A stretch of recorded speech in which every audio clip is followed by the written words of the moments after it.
Good morning and happy Monday. I am thrilled to be with you today. And I'm Michelle O'Neill, your host and resident emotional wellness coach here on the meeting place. And thank you for joining me. Woo, started already having a hard time talking. But I just want to jump in to today's conversation because I have 10 tips for you on how you can have an amazing Monday and an amazing every day just by doing these or integrating these 10 tips into your morning or the day before. It's all about preparing for your day so that you're not so chaotic, so that you have the peace that you desire to get through your day and you don't feel so overwhelmed or just inundated by everything you have to do. And so I just want to jump right on into it. And listen, if I'm talking to you, if this is resonating, how are your mornings? If your mornings are chaos, look, go ahead and raise your hand because this episode of the meeting place is for you. And I'm going to jump right on in. So we're going to start with prioritizing. Prioritizing is key. And so what we do is we begin by actually just right up front determining what our non-negotiables are. What are those things that is like, no, these are things that either have to be done or these are things that I am not budging on. That's what a non-negotiable is what am I not budging on? What has to be done. And those are things that you determine up front, because when you determine these things up front, when you prioritize your non-negotiables up front, it's easier for you to stand firm on that. You don't waver and you don't move to and fro. It's like, mm-mm, no, mm-mm. I gotta have my quiet time first time in the morning. It's non-negotiable. It's just whatever I have to do to make it happen, it's gonna happen. Or mm-mm, no, I'm taking my shower before, whatever it is, you know what your non negotiable is. And let me help you determine what those non negotiables are, is just by saying your must, your shoulds, and your coulds. Go ahead. If you have to write those down, but you need to determine, prioritize your tasks effectively about your must, your shoulds, and you coulds. So your must. We already talked about that. That's your non negotiables. What is simply something that you have to get done? They're critical for your day or for your goals in order to move through your day. They are your highest priority. So your must. But then what's a should? Well, a should are those tasks that are important but not as critical as your must task. You should do these tasks, once your must are done, non-negotiables. So after your must are done, then you can do your shoulds. And they often contribute to your long-term goals, something that you're working towards, or have some flexibility in timing. Yeah, I'd like to get it done today, but in all actuality, it doesn't really need to be finished till Thursday. And so these are things that are high, they have a high priority, but they're not your highest priorities. These are your shoulds. And then we have your coulds. You're nice to get done. Yeah, that'd be nice. These are tasks that are not essential, but if time allow, yeah, I'll work on getting that done. And they are your lowest priority on your priority list. These are things that often include things that are, well, they're beneficial. So, for instance, we all love a clean house. Hey, let's get real. But wiping all the window sills, I'd love to get that done once a month or every week. It's a could, but it isn't a should, and it's definitely not a must with everything else that you have going on in the house. So these are the things that you'd love to get done every month, every week. But if things go by the wayside, I'd love to get a load of laundry done 2 times a week, right? Those are things that could be done, but you just don't have the time. There are times that life goes on and you don't have the time. So what do? You delegate it or you move it back and say, hey, as long as I get one load done this week, one of the major loads done this week, I'm good. And then number two is streamlining.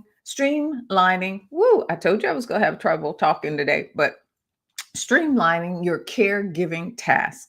So, what am I talking about here? Well, we know that we're doing caregiving, and that is something that is important and something sometimes that's new in our routine.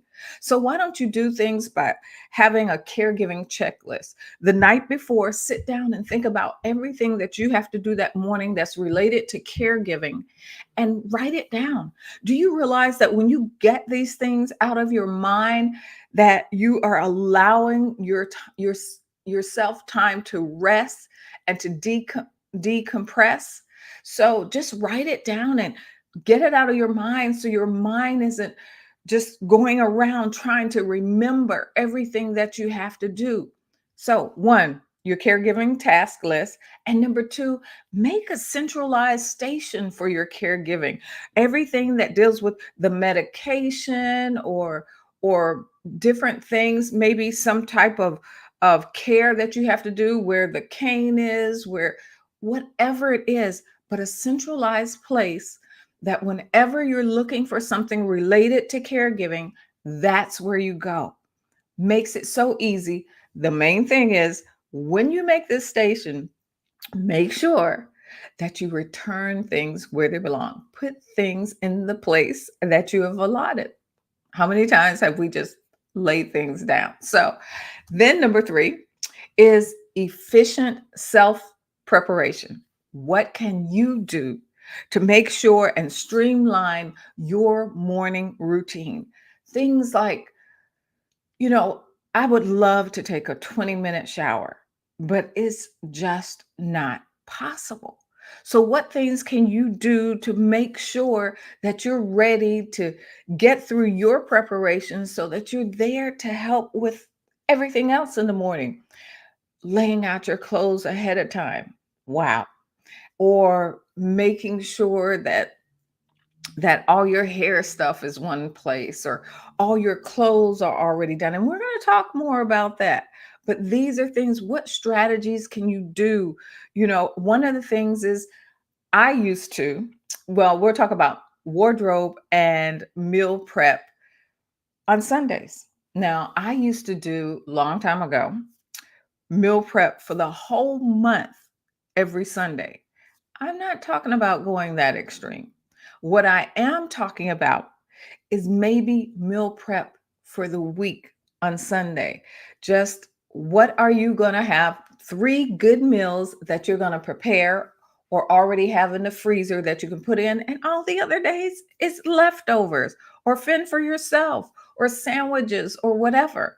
But maybe determine three good meals, prepare them on Sundays, put them in the freezer. All you got to do is warm them up or warm two of them up. One you're going to have that Sunday and you're going to have for um, leftovers on Monday, right?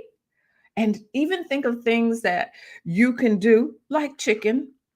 And if you don't have time to do a chicken, go to Costco, buy a $5, what is it, $6 now, rotisserie chicken.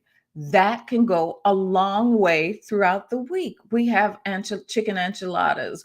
We have chicken salad. We can do just regular chicken, but these are things that you can use and repurpose in multiple ways during the week. So find ways that maybe you can prep on Sunday. Another one I talked about is your wardrobe. So what can we do with our wardrobe? In your closet, have an outfit for every day.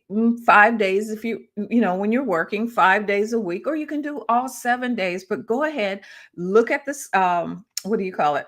Look at the weather report, right? and see what the weather is. Now, if it fluctuates, it's only for a few degrees here or there. And go ahead and put your shirt and your pants, or your shirt and your skirt or your dress, and put them all together. Do an extra one just in case, because it's all about preparing, and we'll talk about that later.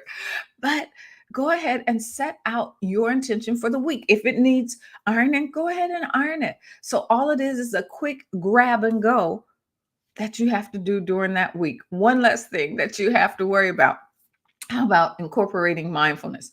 And you're like, girl, you have told me all this stuff I need to do to prep, and then you're going to tell me incorporate mindfulness?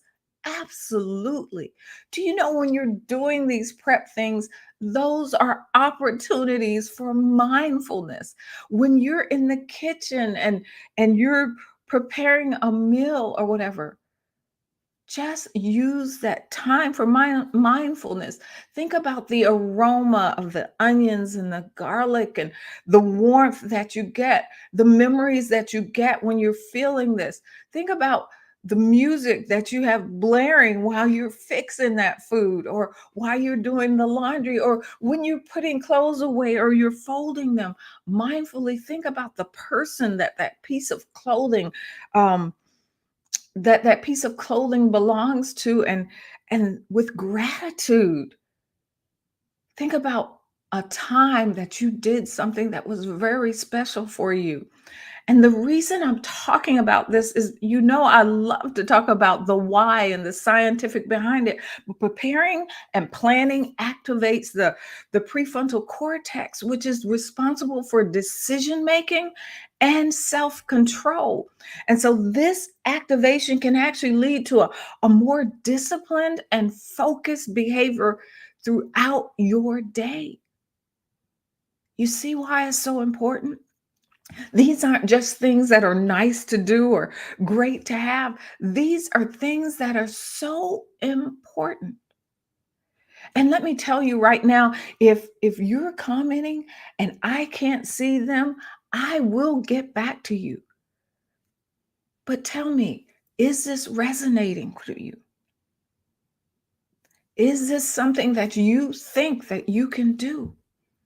Number 5 is family involvement. Hey, get that family involved.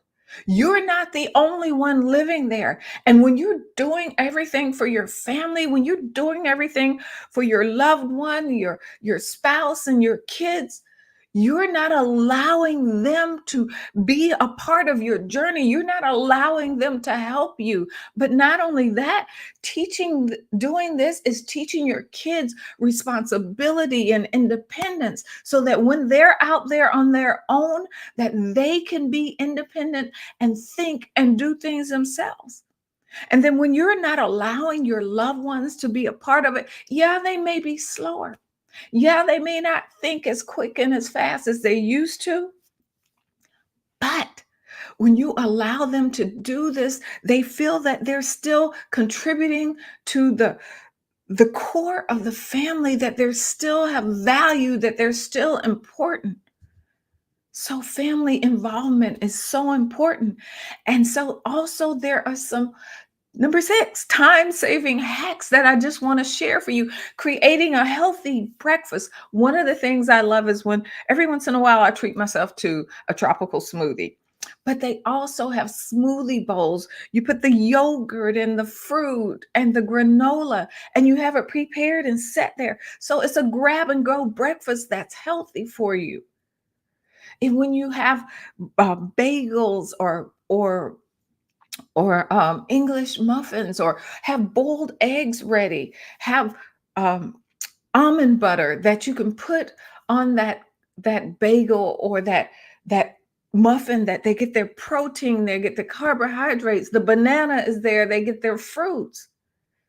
But give or have these things that they can grab and go, that are healthy, healthier choices in their day and in their morning. And then automate any possible task that you can. That cup of coffee that you love so much in the morning, Go ahead and fill the coffee carafe. Go ahead and fill the coffee machine up with water already prepared. Go ahead and put the coffee grounds in the coffee. And if you have a automated coffee machine, go ahead and set that timer so that it is perking. And when you come downstairs or when you go into the kitchen or wherever, that coffee, the smell of that coffee brewing, and it's already ready for you to pour into your cup. So automate as much as you can. And number seven, have an emergency backup plan. Yes, have a plan B. What happens when you spill something on your shirt? Well, you have clothes that are already prepared in your closet. Go grab another shirt that'll match that set of pants that you have on. And then later that evening, go ahead and put something in the place of where you took that shirt. But be prepared, have a plan B and quick ideas for pivoting, like I just gave you. Number eight is emotional readiness. When you know you're prepared, when you know that you have plan B, you have emotionally prepared yourself for anything that happens, or some things, not anything. There are some things that we just can't anticipate, but for things that may happen. And then what about setting a positive intention for your day?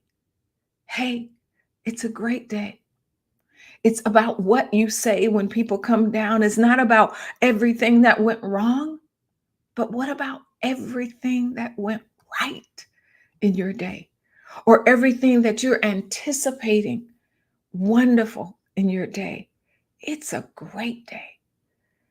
Hey, beautiful. It is great to see your smiling face. Give me a smile, whatever it is. Number nine is community support. Are you part of a group of caregivers or others that understand that the journey that you're on, you're not alone? And I would encourage you to be part of a group. In fact, join the Caring Quarter community group.